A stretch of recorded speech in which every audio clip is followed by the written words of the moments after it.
Anyway, speaking of Hitler, we watched The Emperor's New Groove as part of our weird era of Disney marathon. This was the next one up after Dinosaur. Wow, what a breath of fresh air. Because, we were looking at the list, and we're just going to do them in chronological order. I think I mentioned that. Like, we're just doing all those, everything from 2000 to 2009 in release order. And, most of them I think are pretty good and they hold up pretty well. It was just Dinosaur we had to get out of the way. But we did a double feature, Emperor's New Groove and Lilo and Stitch. So, I have not seen Emperor's New Groove in a really long time. I probably saw it when I was a kid, like getting re-aired on Disney Channel once, maybe twice. I only have like one real memory of it. But I remember it being around. I know that people like it. Obviously, there's like a bunch of memes. I feel like it's pretty well remembered, right? But it was my first time actually going back and rewatching it. And I mentioned like the weird era. This isn't like a bad era for Disney. I don't think it is. But it's the weird era. Let me turn off my lamp.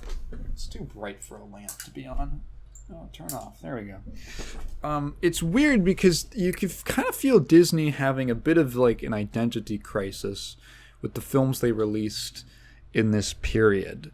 Because Emperor's New Groove, I enjoyed it. I thought it was pretty good.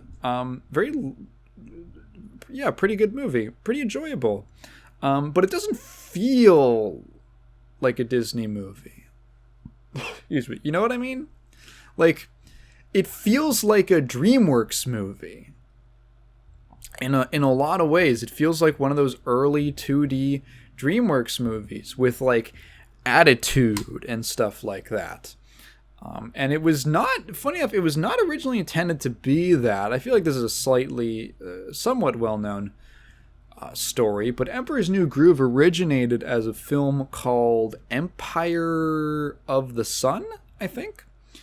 And it was going to be this big, sprawling, epic tale inspired by The Prince and the Pauper about this I think, Peruvian. It's Peruvian in the final film.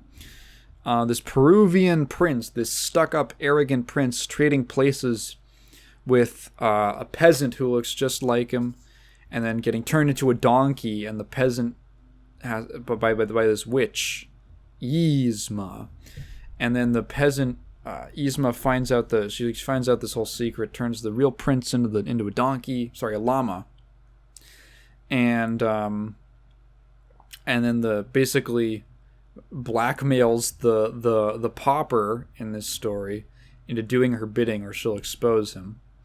And that was going to be like the original story. And I believe after they had a couple, what was it that like didn't do that well at the box office? It was my schneck. One of them was Pocahontas and the Hunchback of Notre Dame didn't do that well at the box office. So they were like,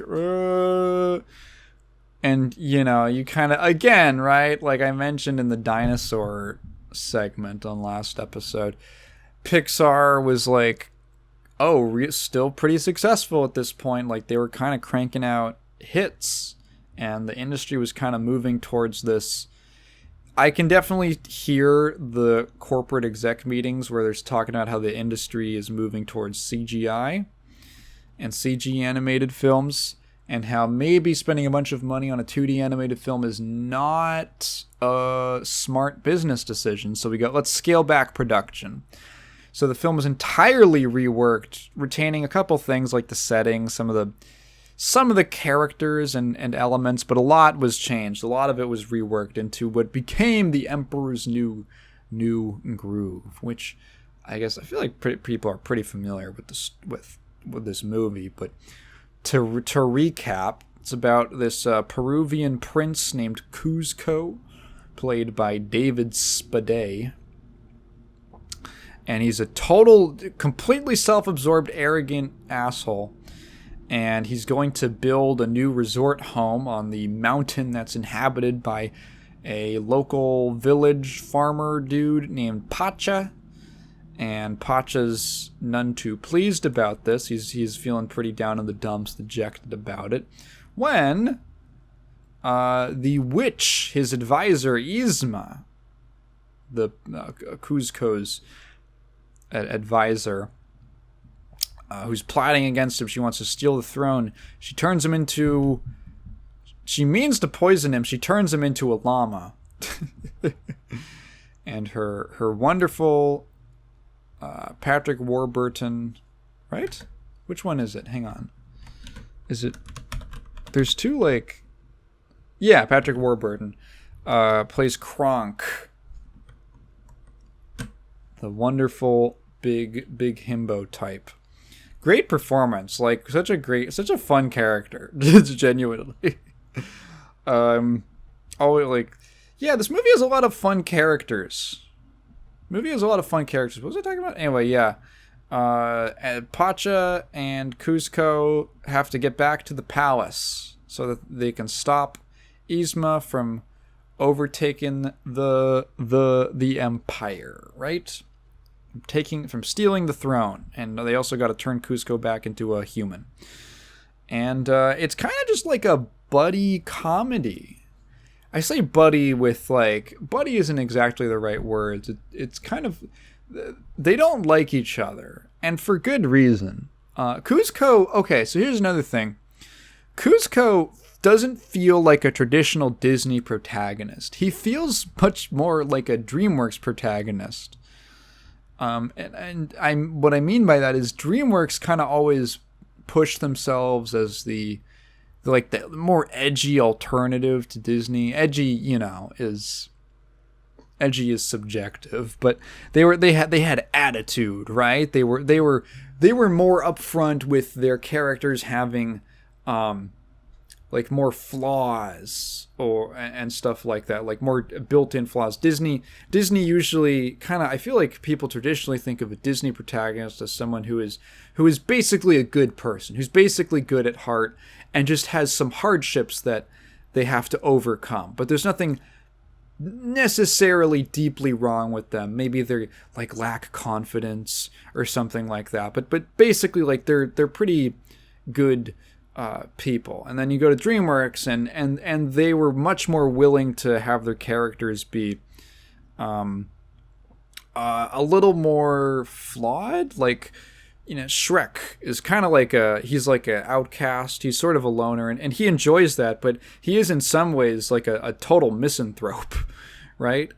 Other things like, Will Smith Fish, I don't remember his name. Will Smith Fish, he's like, I vaguely remember him being like a kind of self-absorbed and stuff like that.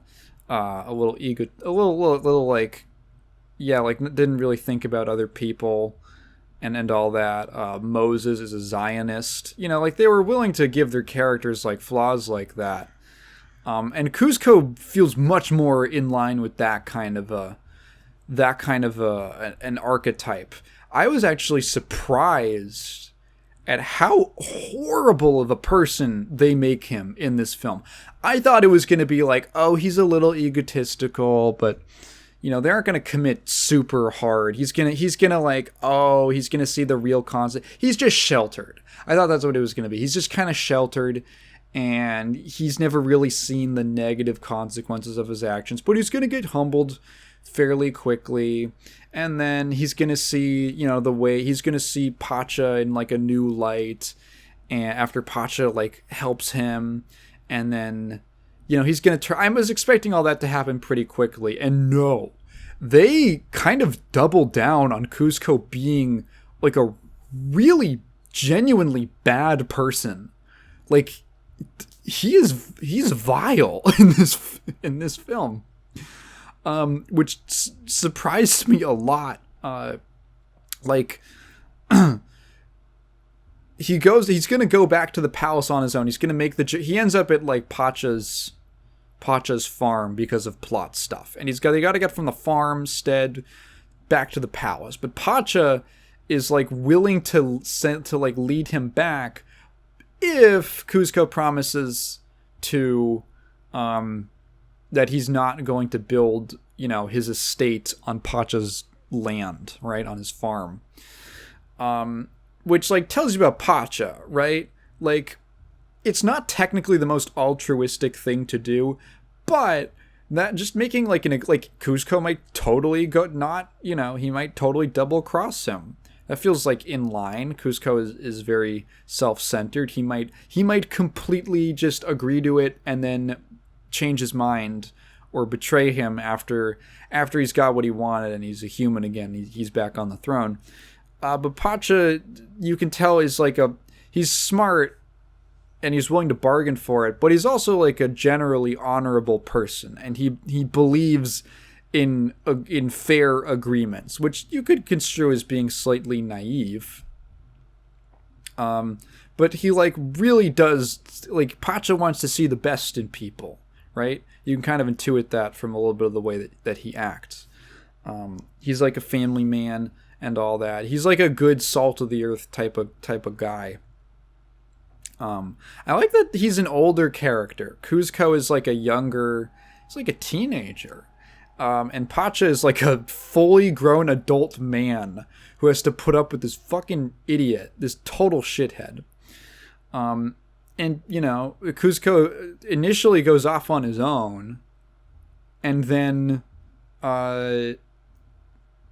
gets in way over his head, almost dies. Pacha saves him, extends a lot of genuine kindness to him, puts his, like, he's cold. Pacha gives him like his poncho as like as a blanket, like genuine acts of kindness towards him.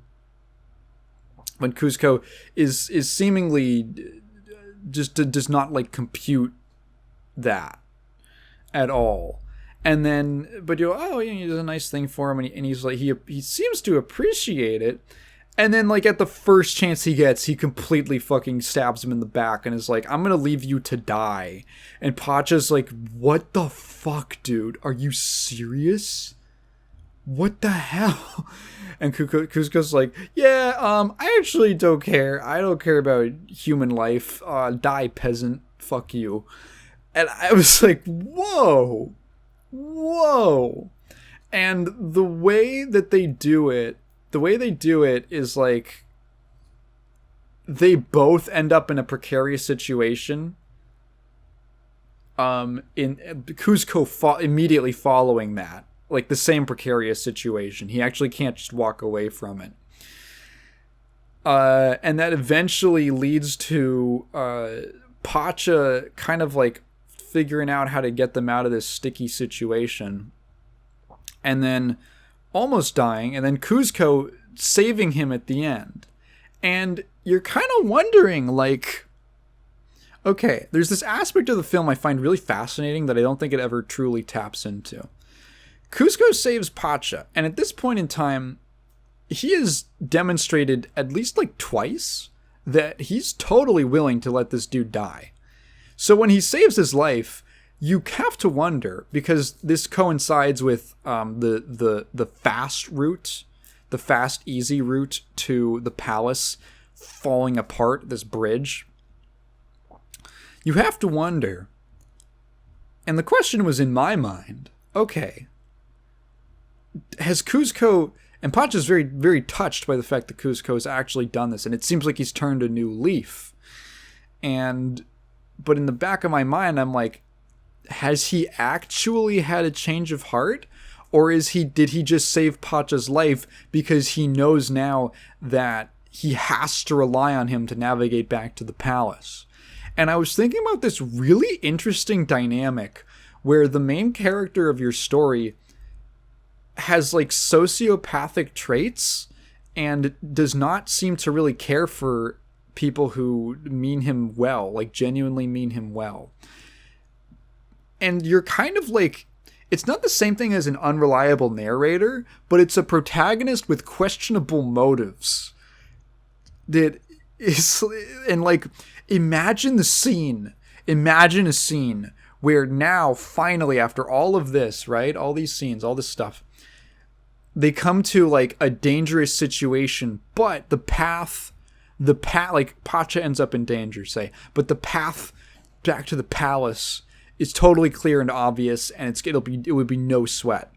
And from a purely like Ayn Rand objectivist point of view, it benefits Kuzco 0% to actually help Pacha in the situation, to actually help him.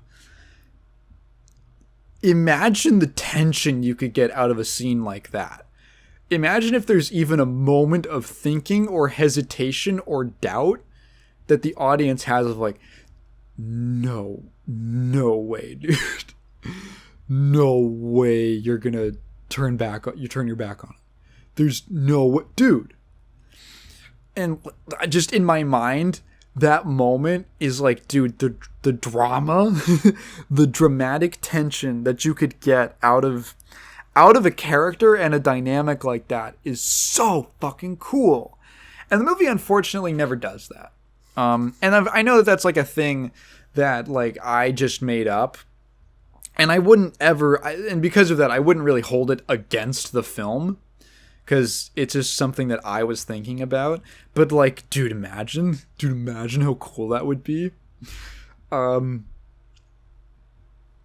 that's like the make it or break it moment for the character. Like, if you let him die there, you literally, in the span of one film, you cannot redeem that character. He is fucked forever. It would take a sequel, like a sequel's entire runtime to redeem that character, just from that one decision, right? Like, that is a defining character moment. There's probably a story like that out there somewhere, but not that I know of. Yeah, that's fun. That's a fun dynamic. A character with a protagonist with questionable motives, where you never quite know why they're doing one thing, if it's for heroic reasons or self-serving reasons, if it's all just a big long con kind of thing. Yeah, that's a fun idea. No, the film ends up excuse me. They end up like leaning into the idea that, you know, Kuzco has a change of heart and all that, and he does change. I do like that they don't get super sappy with it. The resolution to the plot line is that after everything's said and done, Kuzco says he basically he doesn't want to do it, but he's gone back on the idea of building the villa on Pacha's home. So he's gone back on that, but he like doesn't, out of his pride, he doesn't want to admit that. So what he does is he comes up with essentially like a technicality. Like, we're at the very start of the film. The reason Pacha's at the palace in the first place is he's asking him, like, you know, which side of the mountain or the hill does the sun shine on the most out of the day. And Pacha points it out to him. He's like, cool, that's where I'm building the pool. And then he just sort of says like, oh, well, you know, I saw the farm and, well, that side of the hill wasn't lit up. So, you lied to me about it, and I don't appreciate that, and I think I'll build my villa somewhere else. And I like that there's an element, and he never fully admits it, right? He never fully admits that I think he ends up building a little something on the side of the hill, and they end up being friends by the end. But I like that scene just for the fact that it isn't like, you know what, Pacha, I have had a character arc. I like that it was slightly more subtle than that, and that his he didn't move, he didn't completely change. I thought that was, I appreciated that, because I think it's more charming. I think it's more endearing to the character that he almost can't admit it, because as the audience, once you see that and he says that, he has changed deep down inside, but it's like a slow process. He isn't going to completely change. I mean, the movie takes place over the course of a couple days, maybe 2 or 3 days. He hasn't he isn't going to completely shift his personality and his values instantly overnight. Just on the inside, and it'll affect what his actions, but he won't show it externally, and I like that. One of the other reasons I think I confused this for a DreamWorks film, or I always thought of it as kind of being one, it came out, I feel, in very close proximity to Road to El Dorado, which I know that movie is, I believe, Mexican, and this one takes place in Peru. But they have a similar vibe going on, similar, South/Latin American settings, kind of what would you call it? Ancient periods or older periods of time. It's a period piece, all the gold, I guess. And I don't know, I kind of get them a little they just thematic, a lot of aesthetic elements just combined, even though they have pretty different art styles.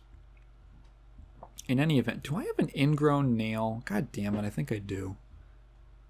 I don't know, how did that happen? Okay, I guess I'll have to deal with it. Dude, it takes so long to get an ingrown nail out. It takes so goddamn long, and it's painful, and it just sucks. One thing I wasn't super big into, and it's funny because it's only happens a couple times throughout the film, really only at the beginning, is the narration. That felt very odd and a little out of place to me. At the very start of the movie, you get some you're probably wondering how I ended up in this situation style of narration from David Spade. And it just felt kind of unnecessary. It felt a bit like a crutch. And I thought that was strange because it's done to really, from what I recall, all of that is just kind of meant to exposit, to give the audience exposition about the main characters, Kuzco and Yzma. Pretty much.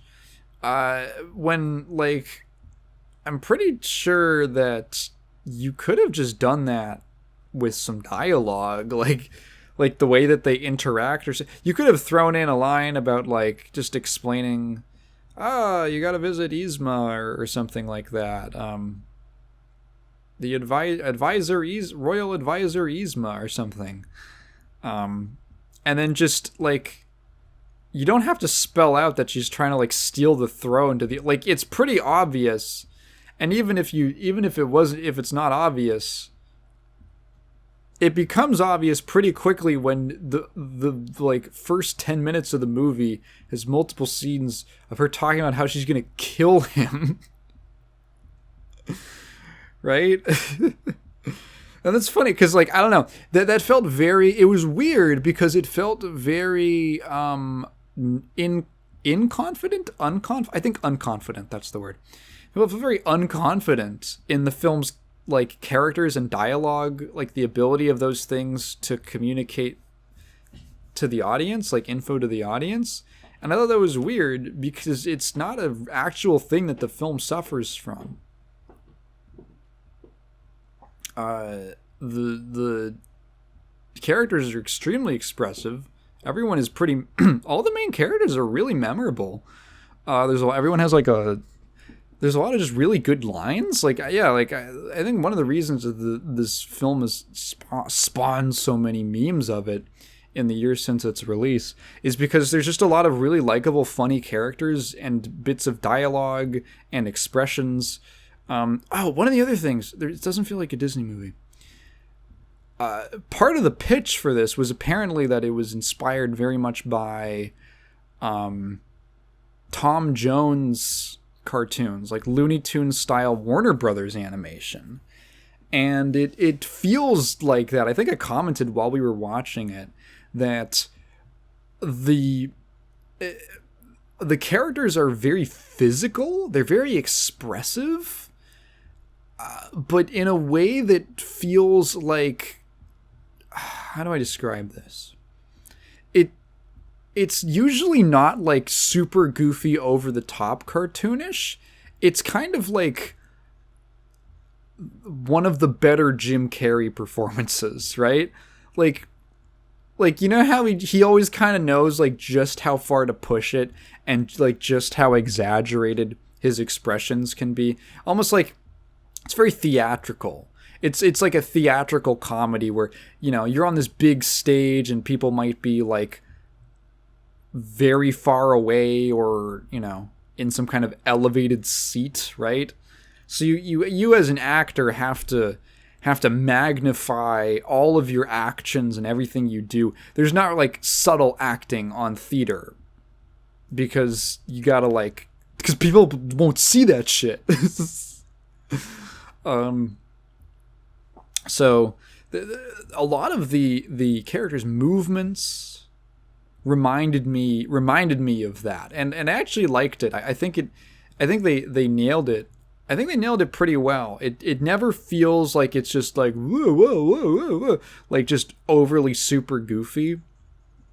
It's just highly expressive, and I think that contributes a lot to the way all the characters feel. You know, the way the everyone gives off a very strong impression. Yeah. I don't know. I anything else that I really remember? I don't know. I like the villains. Yzma is fun. Eartha Kitt is great. She plays. I totally forgot it was her in the role, but she plays her. Yzma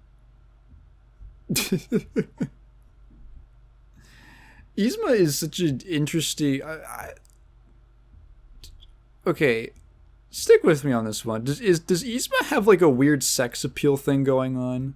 She's like it's so strange because the film is almost like emphasizing parts of her that are unattractive. Like she's this very old woman who's like extremely like uncannily thin and gaunt, and she has all these wrinkles, and she kind of covers it up with like makeup and stuff. But like the way that she dress, it's almost like she's projecting an air of like sexual attractiveness. And I don't know, it's kind of like funny. Like she's kind of like a funny. I think that's a really rare, also just like a rare kind of character design to see. Someone who wouldn't be traditionally attractive, but is like who like dresses and presents themselves in ways that are like that fall in line with traditional kind of like sexy ideas. It's kind of a fun idea. It's kind of interesting take for a character. Anything else? Kronk is funny. Yeah, I don't know. Honestly, there's not a lot of characters. There's like 4 actual characters in the movie. Sort of 5. Like Pacha's wife is in there a little bit, and she's fun. But there's like honestly like 5 characters. It's a very small scale film. But I liked it. I thought it was good.